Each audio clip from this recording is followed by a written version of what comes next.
warahmatullahi wabarakatuh.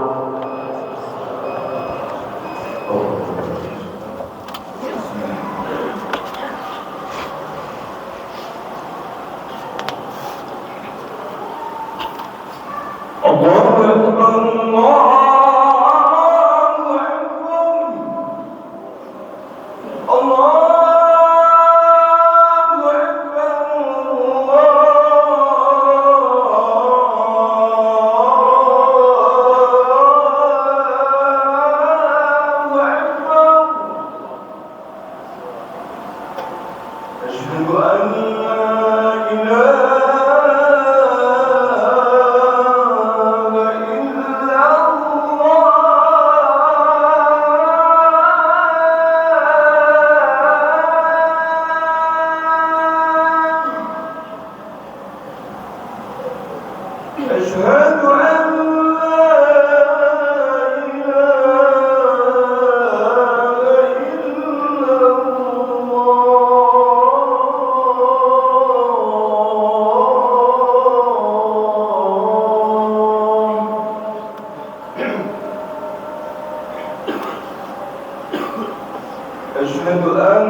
Innal hamdalillah asyhadu an la ilaha illallah wa asyhadu anna Muhammadan abduhu wa rasuluh la nabiyya ba'da. Allahumma fasalli wa sallim ala Muhammadin wa ala alihi wa sahbihi ajmain wa man tabi'ahum bi ihsanin ila yaumiddin. Faya ibadallah, inni usikum wa iyaya bitaqwallah, faqad fazal muttaqun. ittaqullah haqqa tuqatih wa la tamutunna illa wa antum muslimun. A'udzu billahi minasy syaithanir rajim. Wa laqad fatanna alladziina min qablihim fala ya'lamannallahu alladziina shadaqu wa la ya'lamannal kadzibin. Hadirin jamaah Jumat rahimakumullah. Musibah dalam kehidupan manusia datang silih berganti. Ada musibah dunia, musibah fisik, musibah ekonomi, musibah politik, dan lain-lain, bahkan perang. Tapi ternyata diungkapkan oleh Al-Quran, musibah yang paling bahaya itu adalah, yakni yang akan kita bahas pada khutbah ini, musibah yang menimpa agama. Tadi kita dengar disebut oleh protokol, korban perang Hamas dengan Israel sudah begitu ribuan orang. Kita kenal pula negara kita, tahun 66 pembunuhan oleh komunis, oleh PKI dengan kejam. 2004 tsunami di Aceh, di Padang gempa 2007-2009, banjir besar, tanah longsor di Maninjau, dan terkena runtuhnya Bukit Tui Padang Banjang tahun 75. Musibah datang silih berganti. Kematian menghampiri sanak keluarga kita setiap saat. Ada yang sakit, ada yang tidak sakit, ada yang kecelakaan. Bahkan kemarin orang berjalan kaki harus tercabik-cabik tubuhnya karena digilas kereta api di persimpangan jalan. Musibah pasar juga terjadi. Musibah masyarakat juga terjadi. Bahkan musibah kehidupan kemiskinan juga terjadi. Tapi ternyata Al-Quran dan hadis mengungkapkan, musibah yang paling berbahaya itu adalah musibah yang menimpa agama bagi manusia. Apa di antara musibah menimpa agama itu? Yang pertama adalah sikap kaum muslimin, seorang muslim dalam kehidupannya, dalam perkara-perkara hidupnya, dia tidak tunduk kepada hukum Allah dan Rasulnya. Disebut dalam Al-Quran surah Al-Ahzab ayat 36, wa ma kana lil mu'minin wala mu'minah idza qadallahu wa rasuluhu amran ay yakuna lahumul khiyaratu min amrihim. Tidaklah patut bagi seorang mukmin laki-laki ataupun perempuan, apabila Allah sudah memutuskan suatu perkara, menetapkan suatu perkara dalam kehidupan, maka orang itu mengambil putusan, mengambil pilihan, mengambil ketetapan di luar yang Allah putuskan itu.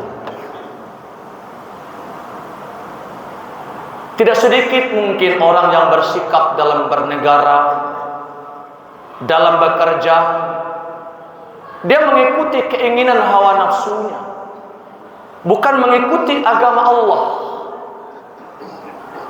Contoh sekarang ini, mungkin kalau kita datang ke pasar sekarang, mungkin masih ada saudara-saudara kita yang belum berjumat masuk ke masjid. Walaupun ayat tegas mengatakan iza nudiya lis-salati min yaumil jum'ati fas'au ila zikrillah wa zarul bai'. Apabila dikumandangkan suara azan untuk Jumat, khatib sudah naik mimbar, segeralah menuju ibadah kepada Allah, zikrillah, dan tinggalkan jual beli. Tapi ternyata belum semua orang Islam mau ke masjid ketika Jumat sudah masuk. Musibah menimpa agama. Kenapa mereka tidak ke masjid? Mungkin karena rasa malas, mungkin karena tidak terbuka pintu hatinya. Apabila seorang muslim sudah malas ke masjid, tidak lagi menyauti suara azan untuk beribadah, itu penyakit musibah yang paling besar. Memilih pekerjaan, misalnya orang memilih besarnya pekerjaan penghasilan ketimbang agama, dia memilih diam untuk tidak berdakwah, melihat kemungkaran karena takut kehilangan finansial, karena takut mungkin kehilangan tunjangan, karena takut mungkin kehilangan gaji yang besar.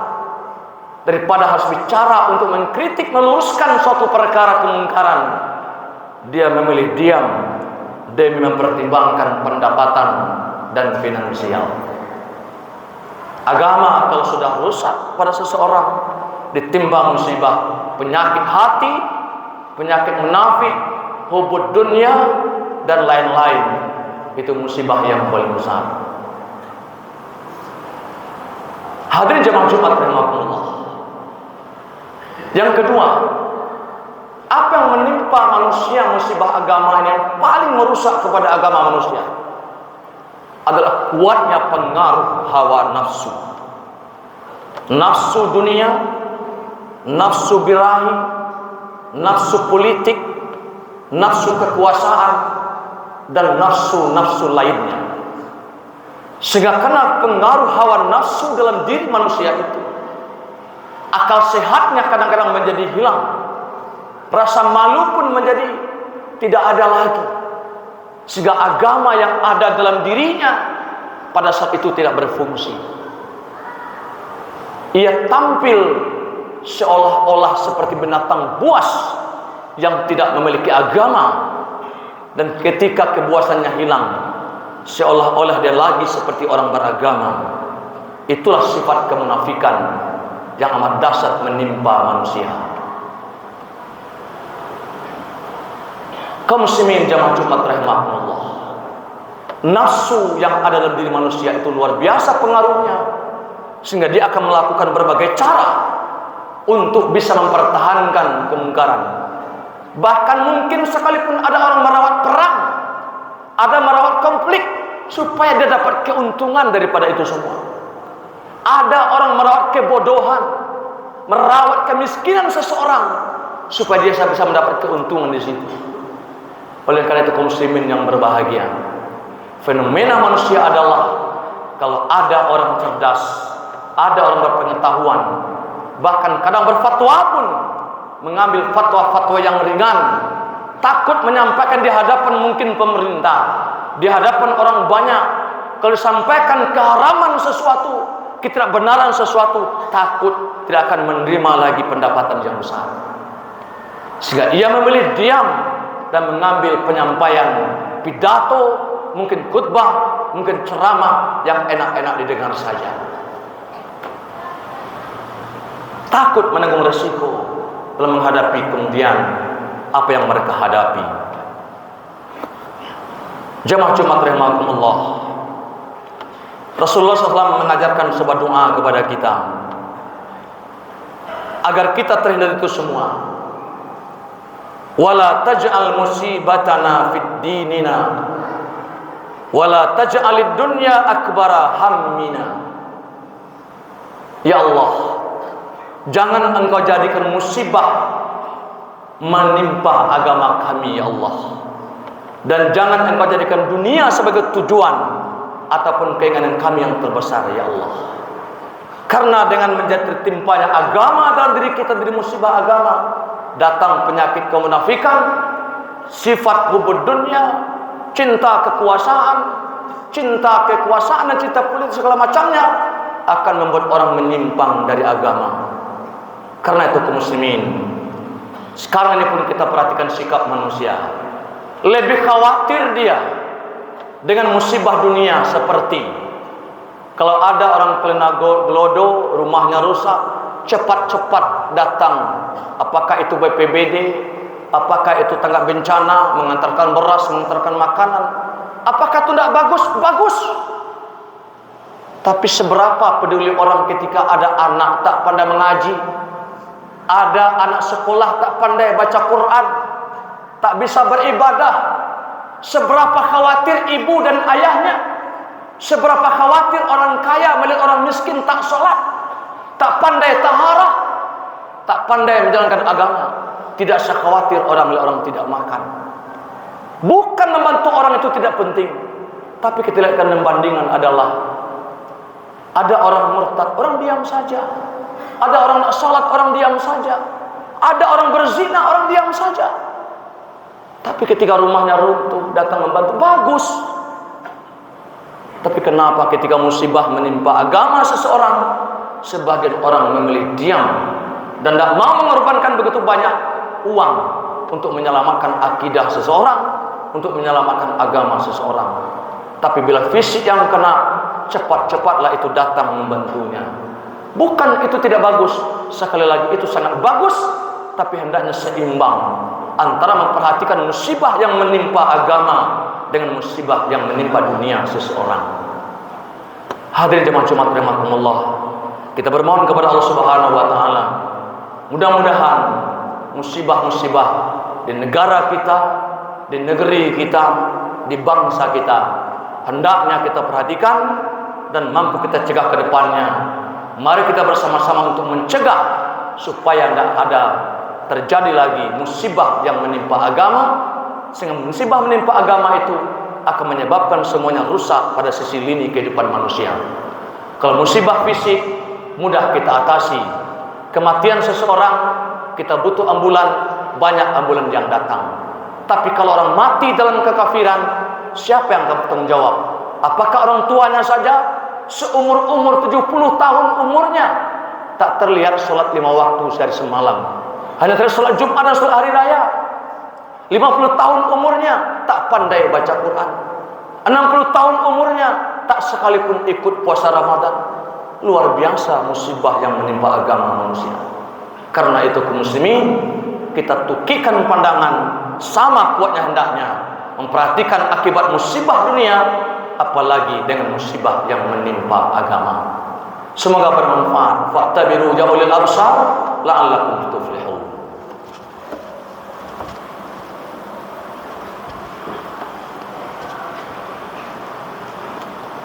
Alhamdulillahilladzi hadana li hadza wa ma kunna linahtadiya laula an hadana Allah.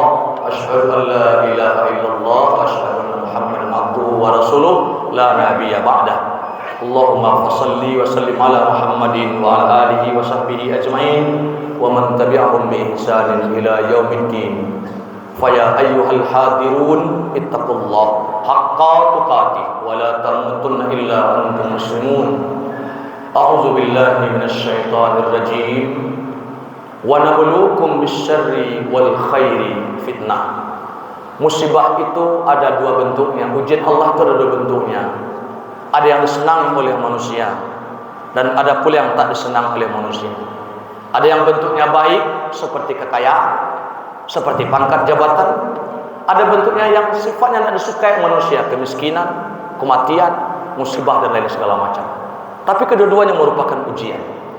Mudah-mudahan Allah Subhanahu wa taala dalam kehidupan kita ini kita mampu melewati ujian dan kita mampu membantu saudara kita agar terbebas dari musibah yang menimpa agamanya. Innallaha wa malaikatahu yusholluna 'alan nabi ya ayyuhalladzina amanu shallu 'alaihi wa sallimu taslima. Allahumma shalli 'ala Muhammad wa 'ala ali Muhammad kama shallaita 'ala Ibrahim wa 'ala ali Ibrahim wa barik 'ala Muhammad wa 'ala ali Muhammad kama barakta 'ala Ibrahim wa 'ala ali Ibrahim innaka Hamidum Majid. Allahumma ighfir lil mu'minina wal mu'minat wal muslimina wal muslimat al ahya'i minhum wal amwat. Allahumma ighfir lana dhunubana wa liwalidina warhamhum kama rabbawna shighara. Rabbana faghfir lana dhunubana wa kaffir 'anna sayyi'atina wa tawaffana ma'al abrar.